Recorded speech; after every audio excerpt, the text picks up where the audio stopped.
This is a proclamation, and I'll just read the first. This is whereas on behalf of the citizens of the city of Cleveland, I'm honored to offer this proclamation in recognition of Mickey Bey Jr. as he returns to Cleveland for the first time since becoming the reigning lightweight boxing champion of the world. And this is IBF. And so I want to present you with this proclamation. And again, thank you for what you do and how you represent Cleveland.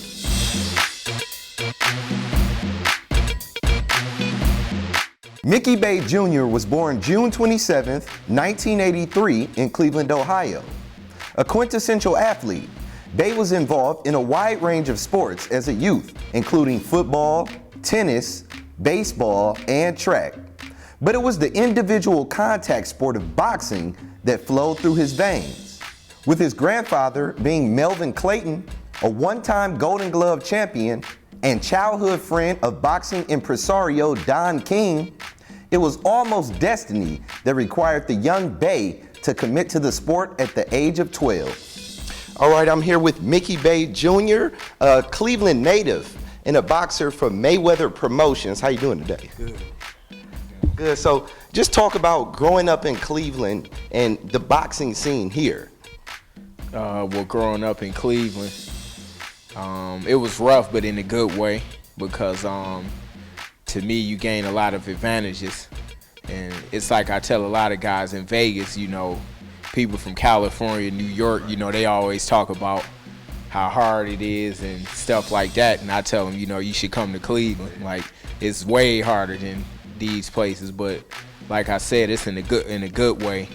Like, to me, I think we got the strongest people and the best people in the world. Like, I'm not just saying and being biased because I'm from here, but you know, I just really believe that in the boxing scene, it being such a hungry city and state, especially in boxing, it's not like basketball and baseball, of course, because you don't play it. You know, you can't play boxing, so you have to have a level of hunger and stuff like that to be able to prevail in this sport. So I think Cleveland, you know, we got the hunger, so it always been a lot of hungry, talented fighters from here. All right, so a lot of the fighters today, you know, I would say the Midwest is kind of pretty much dominating boxing. Yourself, Mayweather, Adrian Broner, Sean Porter, you know, you guys, Ohio, Michigan, are pretty much dominating. Talk about the Midwest in the boxing scene. To be honest, I think since boxing started, Midwest always been the best. We probably control at least 80% of the boxing. It's like I said, it's the same thing. You know, I think it's the culture of the city, because, you know, Detroit is kind of real similar to Cleveland, you know, and even Chicago maybe, and St. Louis. I think it's the hunger that we got. That's something. This is a sport to where you could take nothing and start from nothing, and, you know, you can. It's an individual sport. It's hunger. It's not like, you know, a team sport. So you could take your frustration out and channel it in a positive way. And I think that's why the Midwest, we got the kind of fighters that we do have, and we all also had the best teachers as well. So that's a big part of it. Okay, so you're fighting under Mayweather Promotions. Talk about the hard work and effort that you have put in over your career to make it where you are today. Really, that's the hardest part, to be honest. I think that my training camps are harder than the fights. Like I dread going to the gym more than a fight. Like when a fight comes and I'm in the locker room, it's almost like I'm celebrating before I get in the ring because all of the miles I put in. Because I thought about it one day, and I thought, I bet I ran as many miles as most cars probably from the 80s that's still running today, because I've been doing it for probably about now maybe like 18, 19 years, and I've been running several miles 5-6 days a week and training 5-6 days a week all year round for 18, 19 years pretty much. So the training is the hardest part, and staying hungry when you do get the accolades. And that's why I don't watch myself and I don't even read about myself. I just like to stay hungry. Even once I won the belt, it was like, okay, it was cool, but after that I was already thinking about the next thing. Like I didn't even really soak it in. Like, you know, it's kind of like I got more work to do, so I didn't even pat myself on the back. You know, I'm going right back to work. Okay, so you recently defeated Vasquez to win the IBF lightweight title. Just talk about how it feels to be a world champion. It feels great because that's always the biggest accomplishment. That's the highest accomplishment in boxing. So that was always my goal. My biggest goal as an amateur was to win the Olympics. I won the Olympic trials, but I caught pneumonia, so I couldn't go fight in the Olympics. But I was the favorite to win the gold medal in my weight. But like I say, when I was over, I didn't get discouraged. I had to move forward. The next thing was to become a world champion. Now, the crazy thing about it was Floyd Sr., we wanted to break a record. I wanted to win the title with the least fights in history, which we had done, but boxing, the business of boxing is kind of hard if you're not careful. So, you know, but I think, but it's rare that even after 9 or 10 years of being pro, and a lot of those years I didn't even fight. I was still always in the gym, but just being in disputes with promoters and stuff, I didn't even fight. So for me I just stayed focused and ended up winning the belt 10 years later. And now my goal that I'm looking at since I became a world champion is to win more world titles and now make the Hall of Fame is my goal. All right. So you only have 24 fights under your belt and you already have a title. Just talk about the hard work and effort that goes to being a champion. Oh, you got to go above and beyond, because you got to look at it like it's people from all around the world that know you and you don't even know them. It's guys in China, Philippines, Africa that's saying, I want this dude.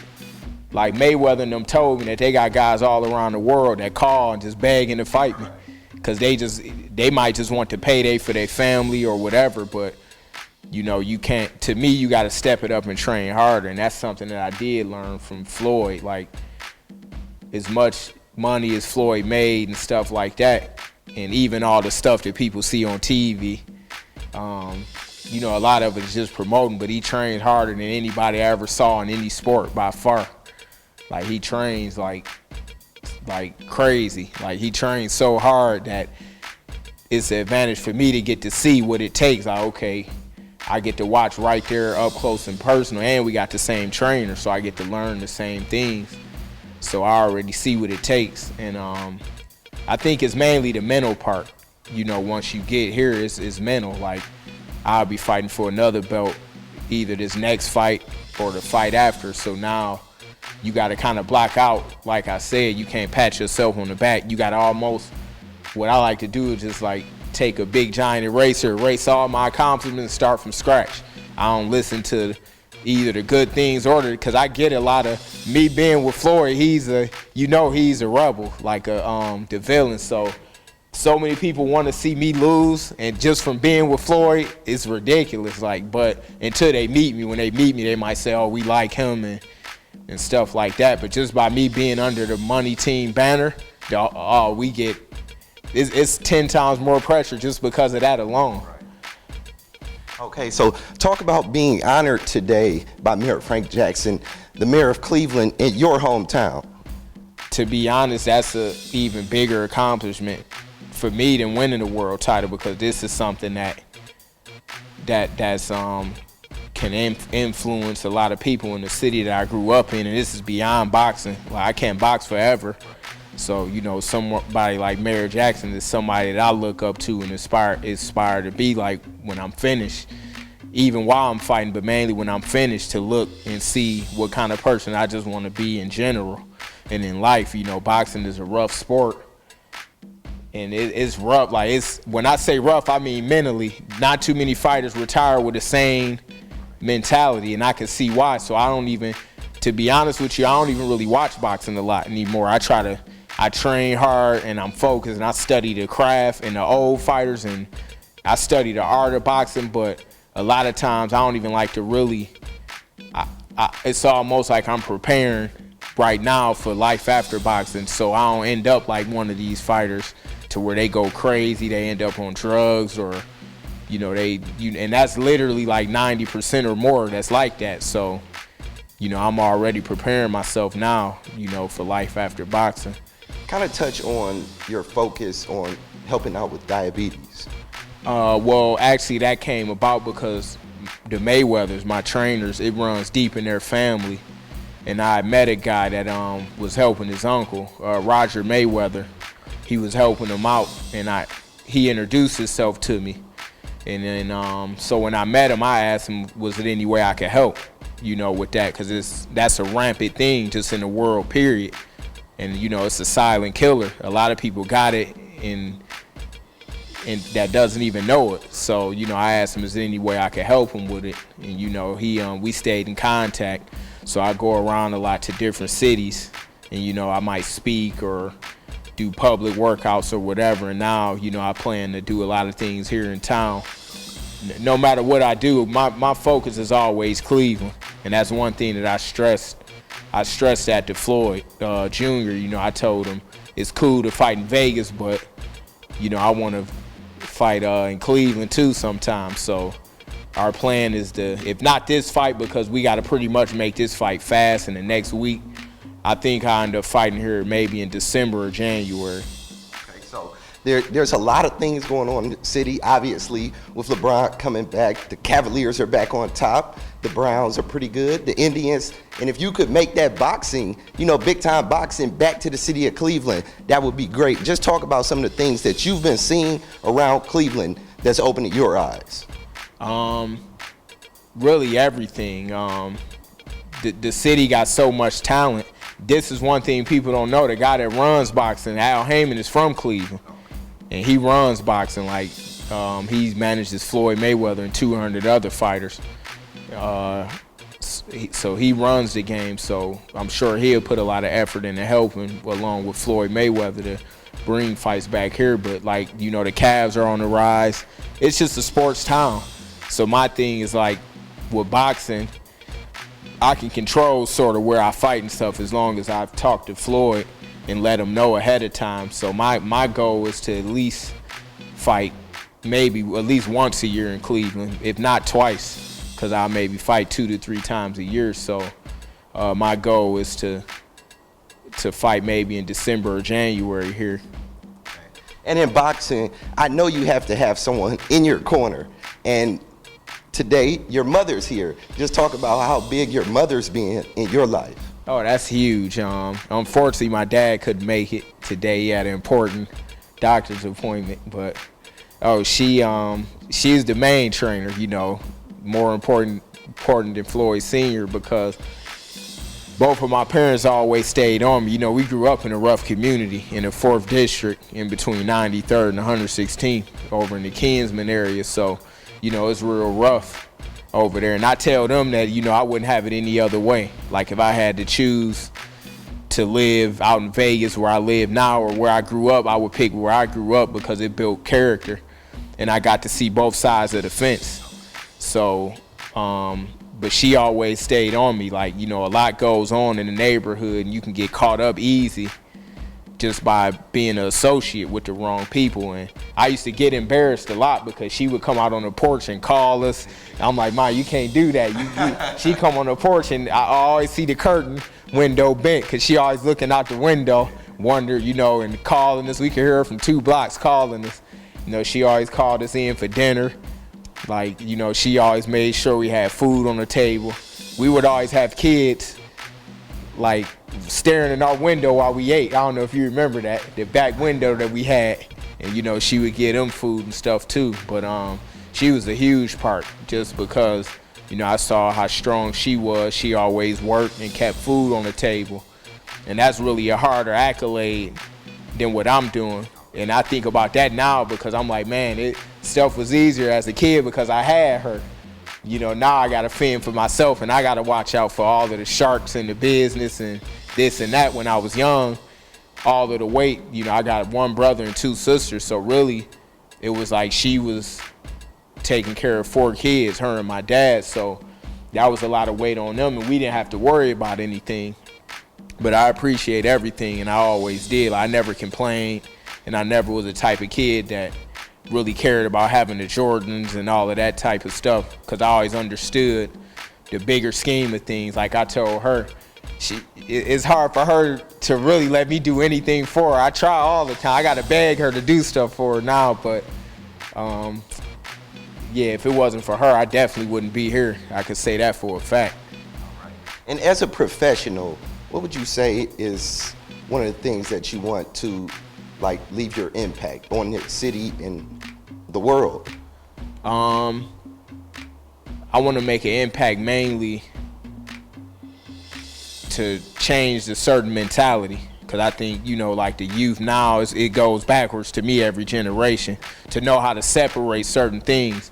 Like I might listen to certain music, even though I listen to every genre, but I think that people need to learn and understand that a lot of what you see, even in videos and stuff like that, it's like a movie.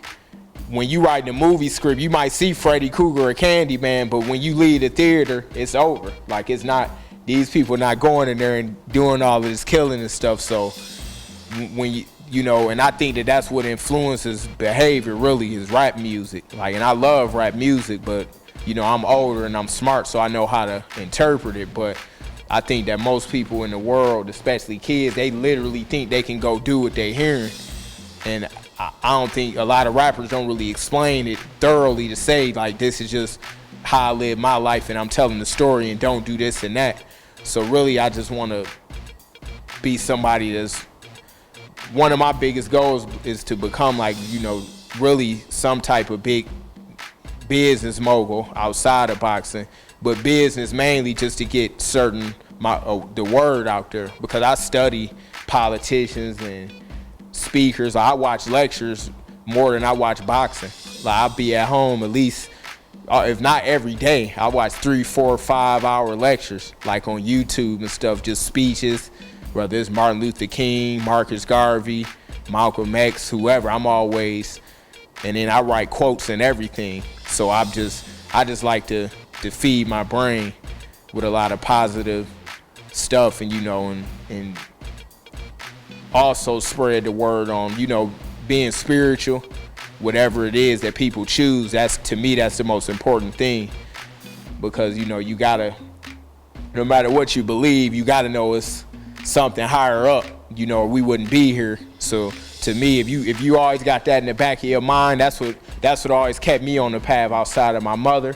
I knew as a kid, like I always felt something was watching me, and that's what kept me from doing certain things. Like I would never sell a drug because I knew, like, Dad, this is what it does, and I felt like I was being watched. Like, I mean, I'm not perfect. Everybody, you know, got caught up in a little bit of stuff, but you know, if you got that in the back of your mind and just know that it's bigger than you, and you didn't put yourself here, so obviously something is controlling you and got control over you. If you keep that in the back of your mind, I think that'll probably cut most of the crime rate and everything if people really had that mentality. Can you just share with some of our Cleveland viewers how they can maybe catch your next fight? Well, not hopefully. I will be back to promote the fight before the fight. You can follow me on Mickey Bey TMT on Instagram and Twitter, and Mickey Bey on Facebook. But I'll definitely be back to promote the fight, and I'll probably bring Floyd. If Floyd he might be training, but his dad was supposed to come, but he had some issues. But we'll bring the whole team in town and actually promote the fight. So it'll either be on NBC, Showtime, or ESPN, one of those channels. but Cleveland be the first to know.